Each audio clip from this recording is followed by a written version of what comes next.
Welcome back to Coast to Coast. More and more states dropping federal unemployment benefits as businesses struggle to hire workers. Republican Oklahoma Governor Kevin Stitt is joining me on the phone. Governor, great to be with you.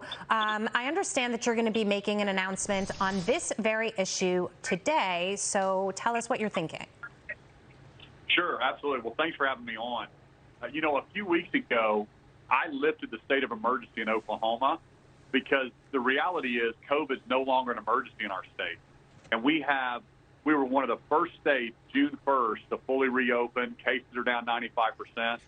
So it is time to end the federal incentive that is incentivizing people to stay at home. And we want to get them back to work in the state of Oklahoma. Okay, and this is really interesting because there are two other states that do have an incentive in place in the future. Arizona, Montana, West Virginia is considering it as well. I mean, it seems like the states are starting to come on board saying, look, it's time to rip off the Band-Aid here. We are coming out of this crisis, yet people have different reasons that they're not getting back to work, and we're only prolonging the pain that we're in if we don't get to it.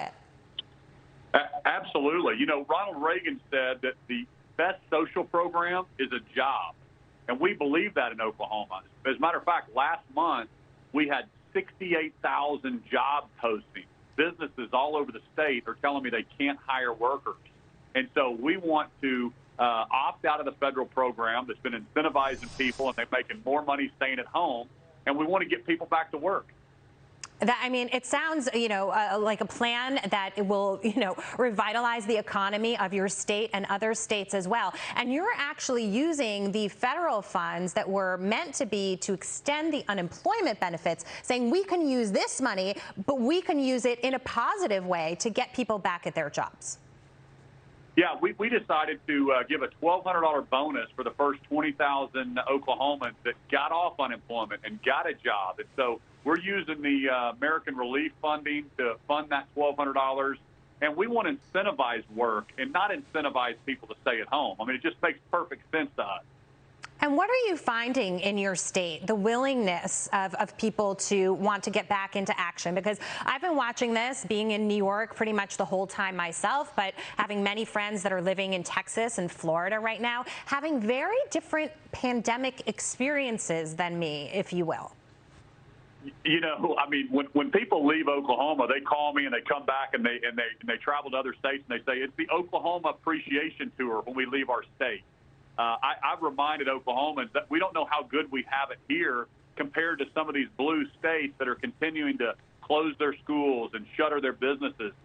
We've been back to normal for months and months and months in the state of Oklahoma. So to us, we're not sure what we're seeing on television in other states because it has been back to normal for a long time. I've lifted my emergency order. Yeah. It's really interesting to be able to travel and sort of see. It's like a tale of two pandemic recovery stories. Governor, you also recently were removed from the 1921 Tulsa Race Massacre Commission over your classroom ban on critical race theory. I read about this, and you essentially said that you don't want to teach first graders that they're oppressors because of the color of their skin. You don't want these young children feeling responsible for what happened hundreds of years ago. Yet you're being called out on that. Yeah, I encourage all Americans to read this bill. It's a one-page bill, and like you said, I just was not going to teach school kids that just because of the color of their skin, they're somehow an oppressor or they're responsible or they should feel guilty. And the bill also says we're not going to teach that one race or sex is superior to another race or sex. We believe, and it's a no-brainer, the bill that we signed. What we believe in is teaching history, and the bill specifically says we're going to teach about the race massacre that happened, about civil rights, Brown versus Board of Education. So we will teach history. We're just not going to teach that critical race theory that has kind of become prevalent in some other institutions. Yeah, and it's really about, as you said, sort of, letting children know what's happened in the past and making sure that they're self-aware, not carrying these biases going forward. But making a 6-year-old feel guilty, it can have very troubling, very damaging consequences. Yeah, we think so. We believe that everybody is created equal and everybody is valued under God. And so we're not going to teach that one race is superior to another race, and we believe in teaching history. But I really encourage people to read the bill. It's been politicized and said we're not going to teach history. That's the furthest thing from the truth. Governor, real quick, I can't let you go without asking about this. We have a picture of you, I'm sure you're aware of it, grilling burgers and steaks under a pro-vegan PETA billboard. Explain how this came about real quick. Well, we had a lot of fun with that, snapping back at PETA.